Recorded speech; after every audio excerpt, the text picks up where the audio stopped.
How many roommates would you like to live with? Well, under new legislation that has worked its way through the Colorado legislature and been signed by Jared Polis, the state's governor, you could soon be allowed to have unlimited roommates. Yes, you heard that right. Unlimited roommates. 4, 6, 12, or 24 people could all call the same house home. Those in support of the legislation believe it will cut rents down to a manageable size. Splitting $2,400 a month in rent between 24 people sounds great, but will this legislation actually accomplish that goal, and will anyone want to live in the neighborhoods that result? Unlimited roommates on today's Renter Confidential.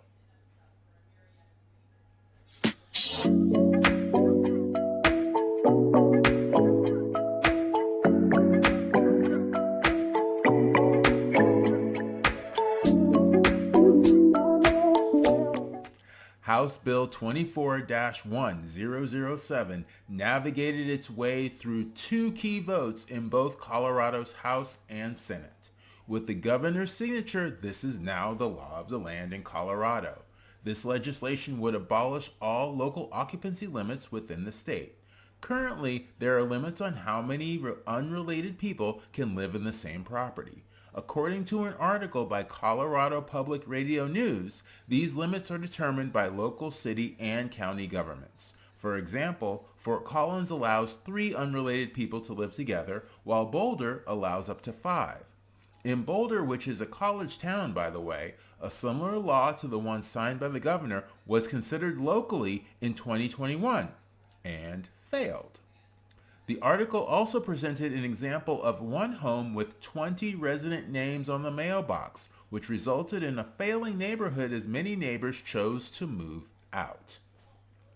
The intention of the bill is to help people find less expensive places to live by allowing more people to live together.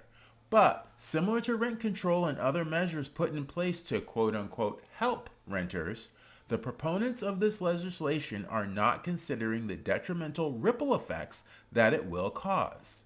Notice that I didn't say may cause, I said will cause. These effects may not occur immediately after the legislation passes, but they will most certainly happen over time.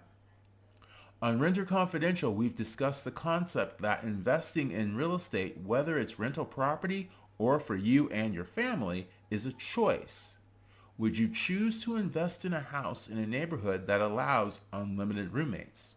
Or would you choose to invest where you'd have more control over your investment property?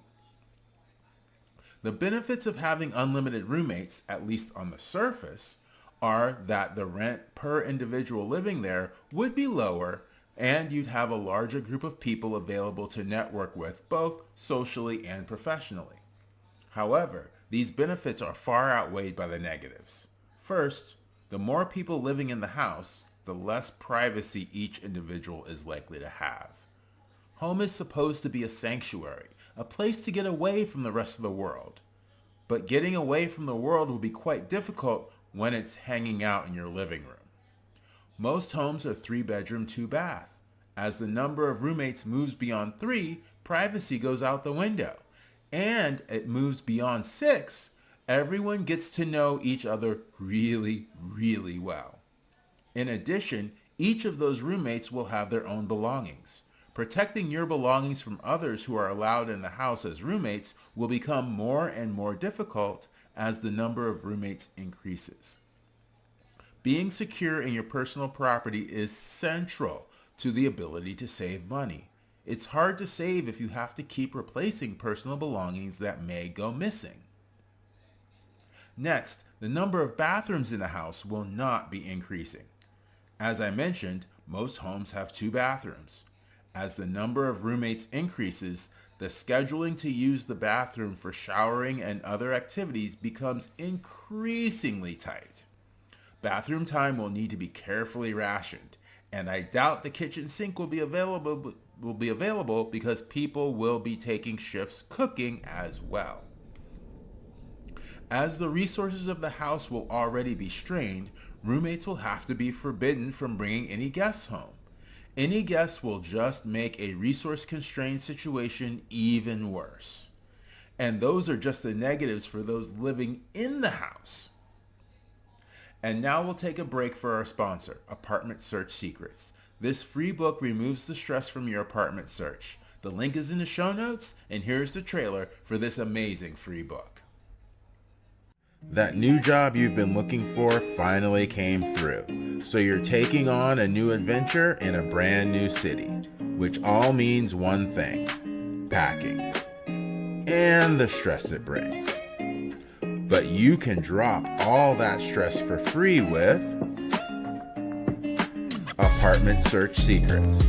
With this short ebook at your side, you'll know your value as a renter. You'll know what the internet can't tell you.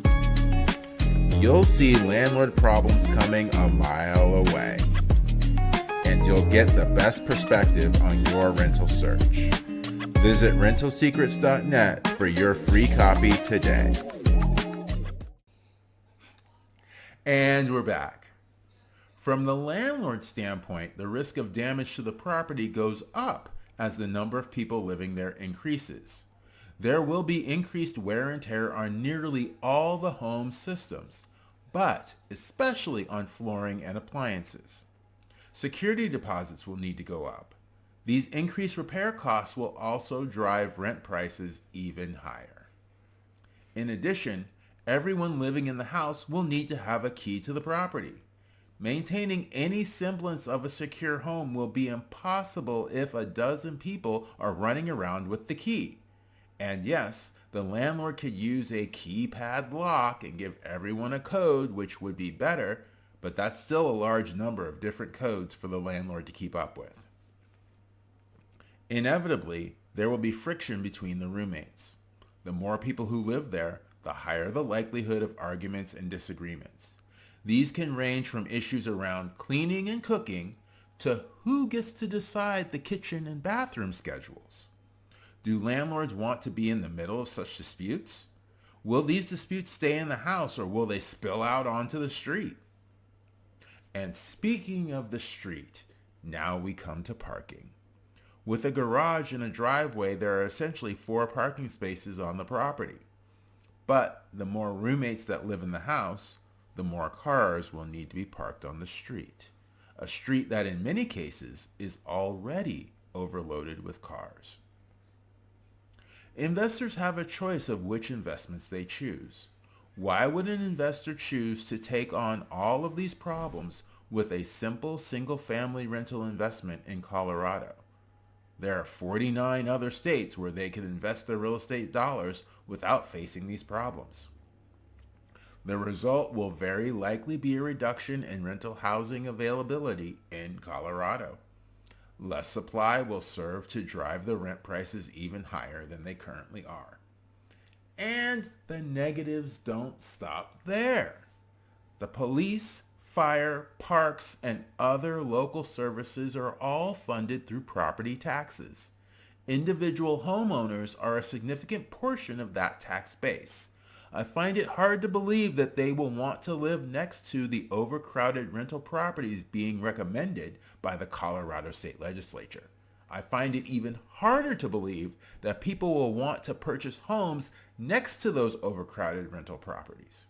The result will ultimately be a drop in Colorado home prices due to falling demand, and those prices are the basis for the property taxes that fund those services. The lower the property values go, the lower the property tax revenue will be, and that will just constrain the availability of local services. To be clear, due to this local law, governments can no longer just set occupancy limits. They will now be required to provide justification for their occupancy limits, such as fire, safety, or health reasons. But it's easy to see that this still opens the door for more lawsuits as the number of roommates that constitute a fire, safety, or health hazard is open to broad debate. In my opinion, this legislation will ultimately be a terrible deal for everyone across the board: renters, landlords, homeowners, and the state government. The ripple effects of this legislation are not in anyone's best interest. While the intent of lowering housing costs is noble, this legislation will have the opposite effect and make life in Colorado worse, not better. Thanks for watching Renter Confidential. Happy apartment hunting. When it comes to renting, insider information is the best roommate you could ever have.